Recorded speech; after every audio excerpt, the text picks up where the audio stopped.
Hello दोस्तों, welcome my YouTube channel. दोस्तों, आज आप सबके लेकर आए हैं जिला दर्शन कार्यक्रम में। आज तीसरा मंडल देखेंगे, आजमगढ़ मंडल को। ठीक है, तो इससे पहले आगरा अलीगढ़ मंडल हो गया है। आप सब प्लेलिस्ट में जाकर सब वीडियो को ज़रूर देखें। तो आज हम सब देखेंगे आजमगढ़ मंडल में कुल कितने जिले आते हैं। तीन। कौन कौन सा? आजमगढ़, मऊ और बलिया। अब इन तीनों ज़िले को डिटेल में देखेंगे। तो आप सब मैप में भी देख सकते हैं। आप सब अपने पास उत्तर प्रदेश का मैप ज़रूर रखें। ठीक है, तो ये सब कौन से ज़िले हैं? आजमगढ़ मंडल के ज़िले।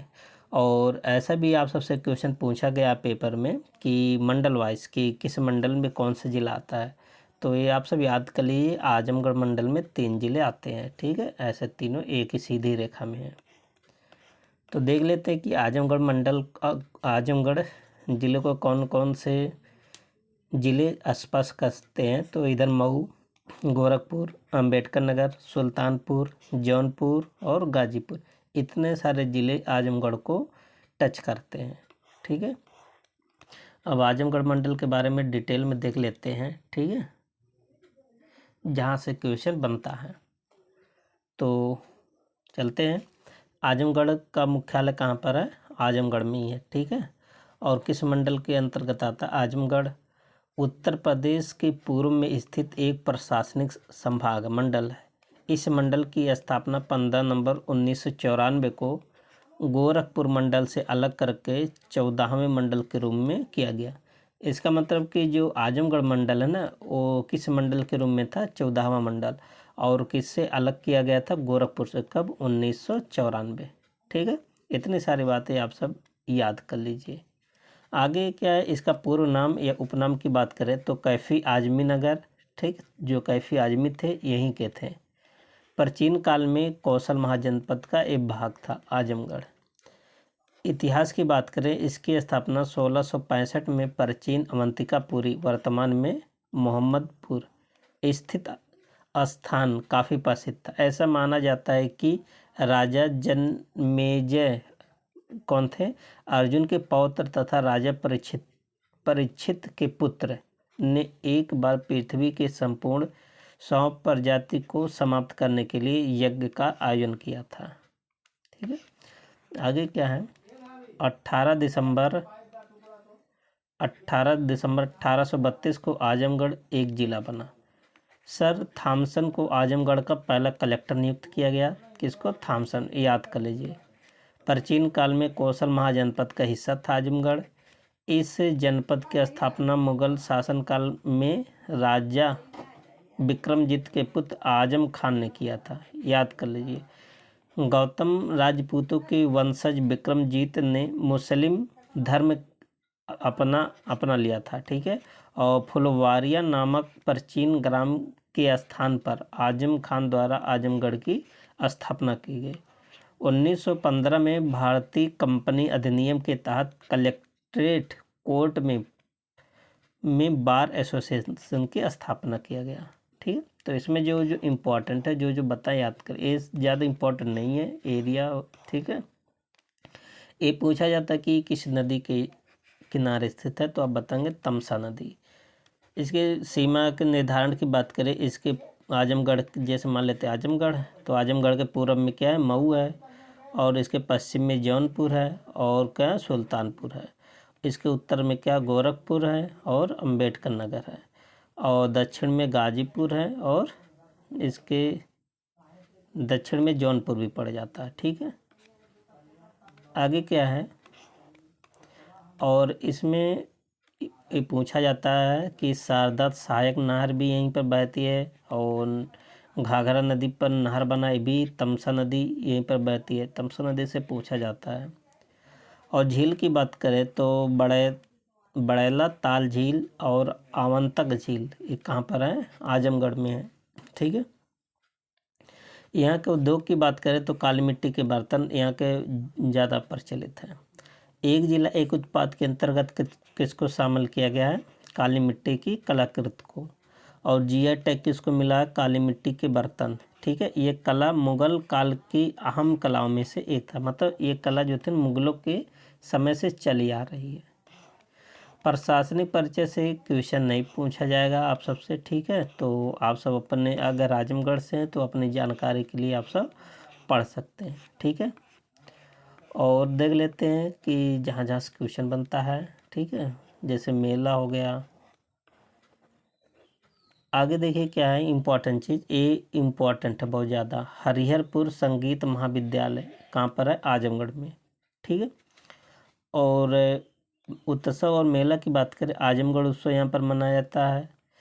ये बाबा गोविंद साहब मेला, ये अब अम्बेडकर नगर में, ठीक है, यहाँ पर नहीं लगता है। धार्मिक स्थल की बात करें तो यहाँ चंद्रमा ऋषि आश्रम है, ठीक है। भंवरनाथ मंदिर है, ऋषि दंतरति का मंदिर है, ठीक है। और दुर्वासा ऋषि आश्रम भी यहीं पर है। बिरला बुद्ध मंदिर है, ठीक है। और भैरव बाबा स्थल भी यहीं पर है, ठीक है। आगे बात करें यहाँ की भाषा या बोलिए की बात करें तो भोजपुरी भाषा या बोलियाँ यहाँ बोली जाती है, ठीक है। और आजमगढ़ अनेक ऋषियों की पुण्य भूमि भी रही है। जैसे राहुल सातकर्णी का संबंध का आजमगढ़ से बहुत इम्पोर्टेंट है। अयोध्या सिंह हरिऔध और अयोध्या सिंह उपाध्याय जिनको क्या बोला जाता है, हरिऔध, यहीं से संबंध है। और मौलाना शिबली नोमानी और कैफी आजमी जैसे महापुरुषों का जन्म स्थली है आजमगढ़। उत्तर प्रदेश के मुख्यमंत्री रहे राम नरेश यादव और चंद्रजीत यादव, अमर सिंह जैसे चर्चित राजनेता भी यहीं से संबंधित है। और मशहूर हिंदी अभिनेत्री और सामाजिक कार्यकर्ता शबाना आजमी भी यहीं से थे। आजमगढ़ जनपद में चावल का सर्वाधिक क्षेत्रफल पाया जाता है, ठीक है। अब देख लेते हैं कि यहाँ से संबंधित कितने क्वेश्चन पूछे गए हैं प्रीवियस ईयर में, ठीक है। ये देखिए 2019 का क्वेश्चन है। उत्तर प्रदेश का निम्नलिखित में से कौन सा जिला काली मिट्टी के बर्तनों के लिए प्रसिद्ध है? तो अभी आप सबको बताएं कौन सा? आजमगढ़, ठीक है। देखिए उत्तर प्रदेश का आजमगढ़ जिला काली मिट्टी के बर्तनों के लिए प्रसिद्ध है। इस जनपद को नवाब आजम शाह ने बसाया था, इसी कारण इसका नाम आजमगढ़ पड़ा।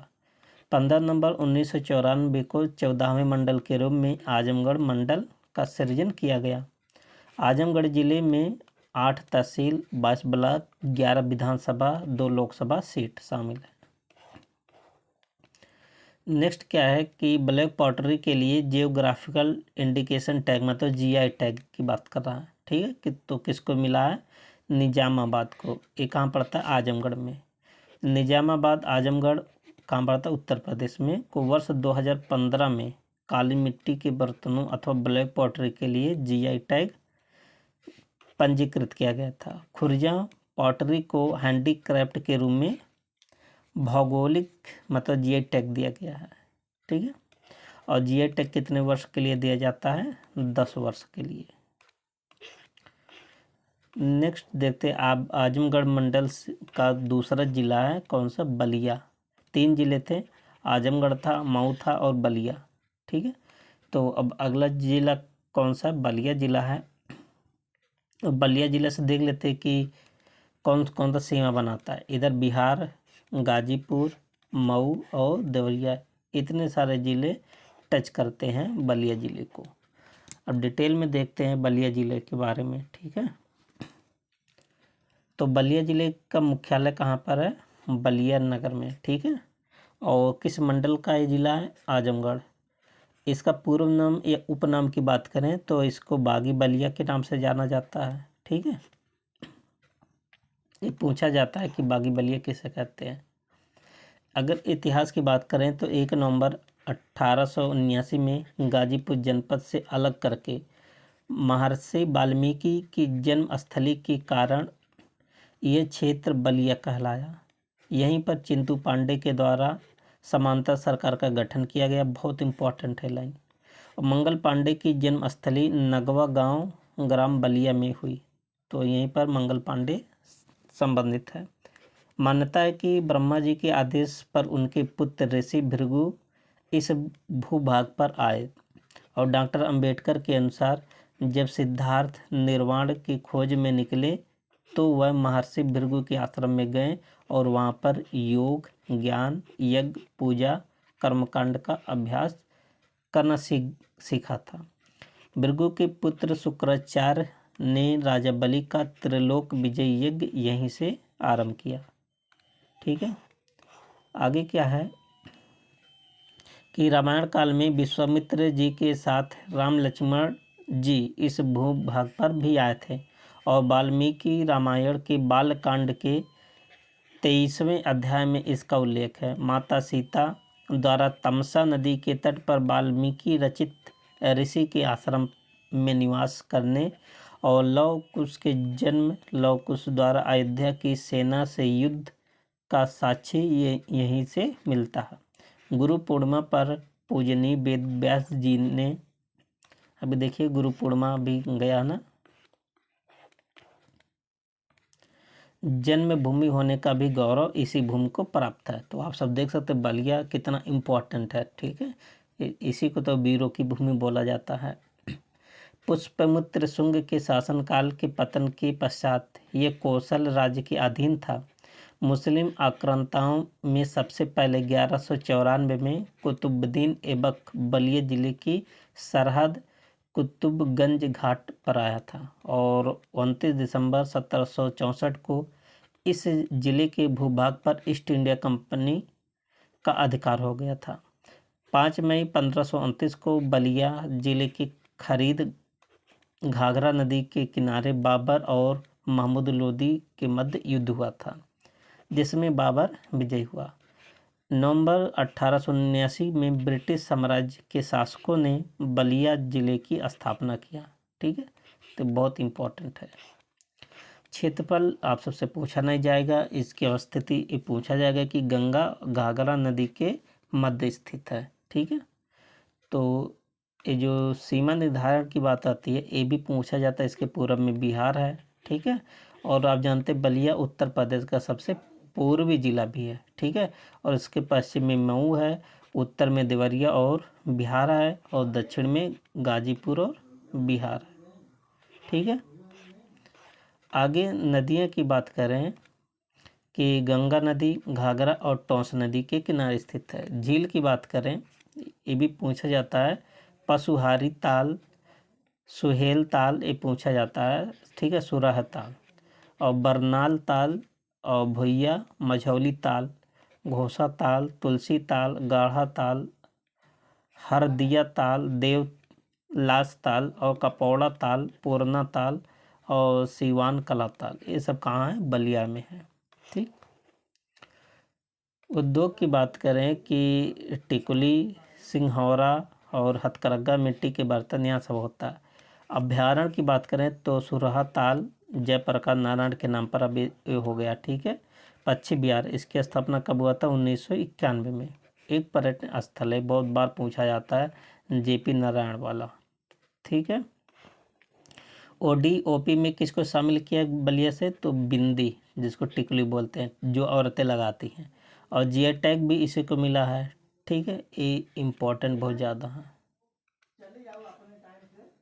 अब देखो आप सब कि बलिया की प्रशासनिक परिचय, यहाँ से क्वेश्चन आप सबसे नहीं पूछा जाएगा इतना अंदर से। आप सब यदि बलिया से हैं तो आप अपनी जानकारी के लिए ये सब पढ़ सकते हैं। ठीक है, क्योंकि जो जो इम्पोर्टेंट था आप सबको हम बताते चल रहे हैं कि कौन सा आप सबको याद करना, कौन सा नहीं।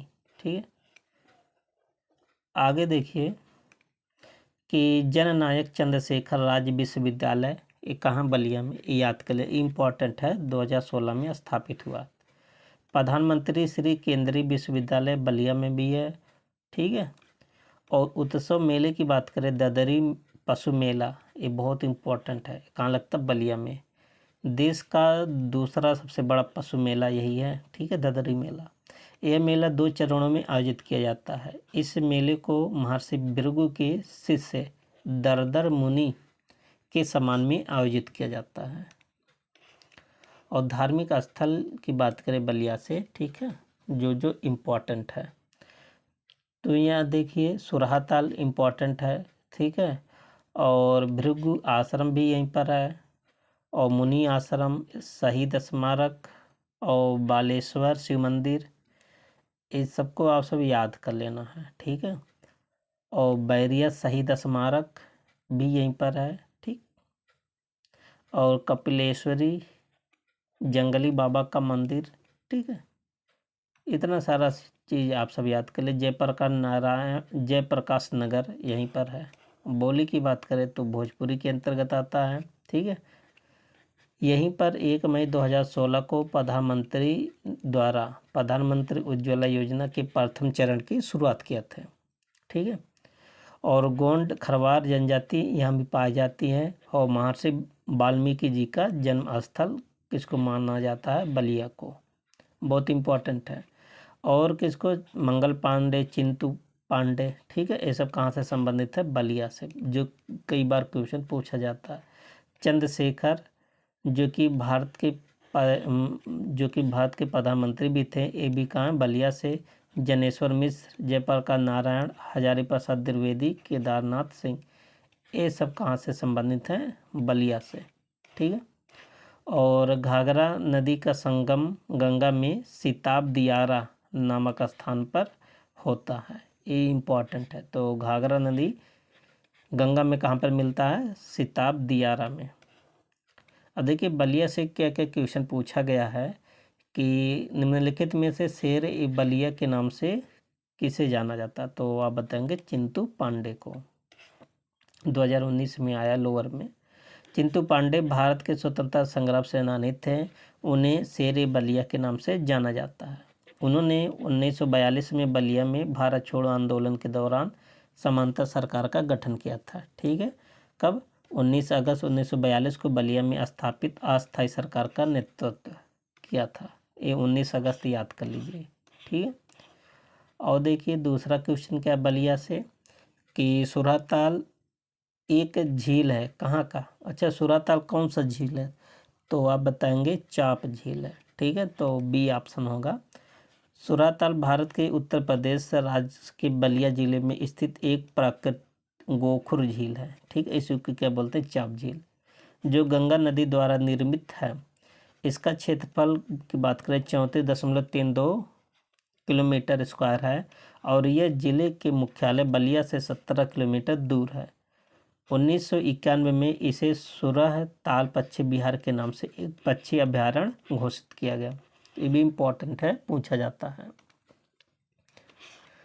आगे देखिए उसी क्वेश्चन पे पूछ लिया गया है कि सुरहताल पश्चिम बिहार कहाँ स्थित है? तो हम बताएंगे बलिया जिले में, ठीक है। 2013 का क्वेश्चन है।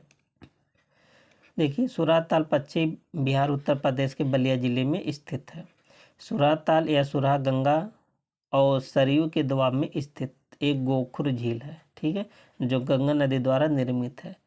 यह ताल प्रवासी पक्षियों के लिए प्रसिद्ध है। सुरहा ताल पक्षी की स्थापना कब हुआ था? 1991 में। एरिया आप सबको बता दिए हैं, ठीक है।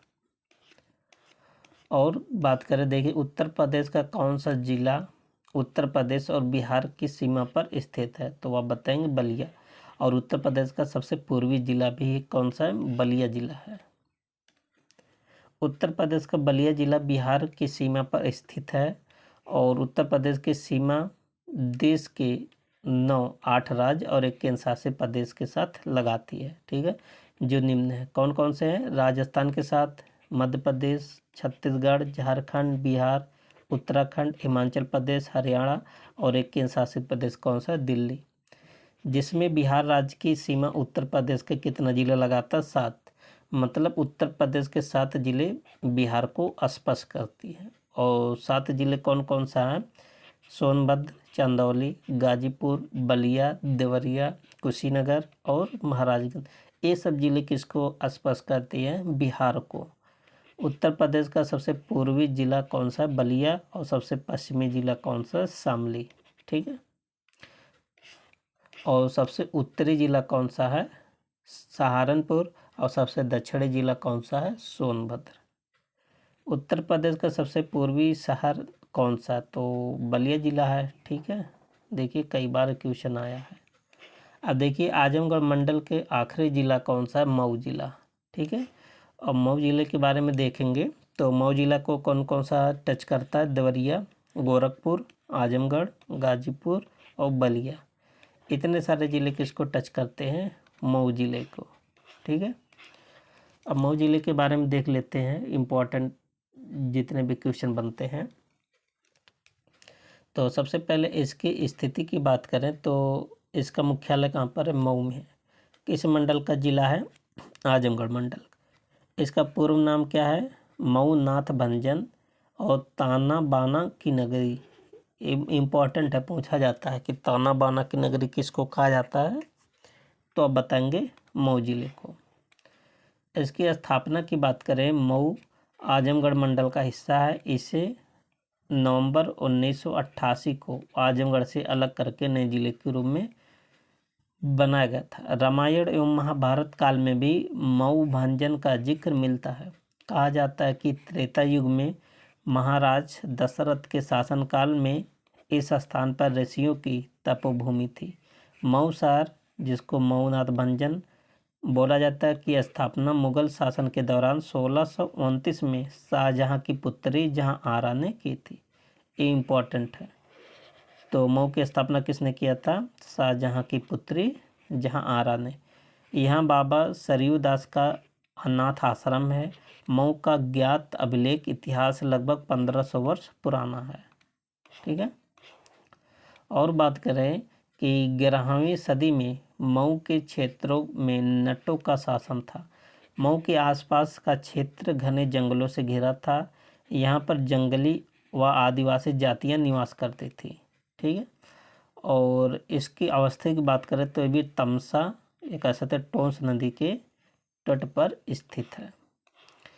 इसकी सीमा की बात करें तो पूर्व में बलिया, पश्चिम में आजमगढ़, उत्तर में देवरिया और गोरखपुर, और इसके दक्षिण में क्या है? गाजीपुर है। ठीक है। आगे क्या है? यहाँ का झील की बात करें, एक महल पोखरा, ये पूछा जाता है। ठीक है। उद्योग की बात करें, हथकरघा और पावरलूम। ठीक है। और अभ्यारण्य की बात करें, यहाँ कोई ऐसा अभ्यारण्य उपलब्ध नहीं है। ठीक है। और यहाँ के ODOP किसको मिला गया? वस्त्र उत्पाद को।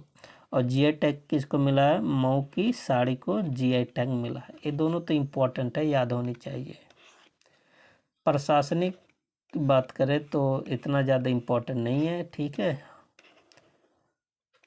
यहाँ देखिए संस्थान से क्वेश्चन बनता है। ठीक। तो भारतीय बीज विज्ञान संस्थान, ये बहुत इम्पोर्टेंट है। ये कहाँ पर है? मऊ में है। ठीक है। और नव चेतना ग्रामीण विकास कल्याण संस्थान, ये भी बहुत इम्पोर्टेंट है। कहाँ पर है? मऊ में। रामकृष्ण मिशन शिक्षा मंदिर कहाँ पर है? मऊ में। ठीक है। और कोई इम्पोर्टेंट नहीं है। देवमास मेला यहीं पर लगता है, इतना ज़्यादा इम्पोर्टेंट नहीं है। और दर्शनीय एवं धार्मिक स्थल की बात करें तो शीतला माता धाम यहीं पर है। ठीक है। वन देवी मंदिर। ठीक है। और फंटासिया वाटर पार्क, ये कहाँ पर है? मऊ में। ठीक है। और भाषा या बोली की बात करें तो किसके अंतर्गत आता है? भोजपुरी के। अब इसके बाद आप सबका कंप्लीट हो गया कौन सा? आजमगढ़ मंडल। अब इसके बाद है प्रयागराज मंडल। ठीक है। अब इसको देखेंगे नेक्स्ट वीडियो में। आप सबको सेशन कैसा लगा? आप सब वीडियो के कमेंट बॉक्स में अपनी राय को ज़रूर बताएं और वीडियो को अपने दोस्तों के साथ शेयर ज़रूर करें। कि मिलते हैं नेक्स्ट वीडियो में, तब तक के लिए best of luck. Thank you and take care.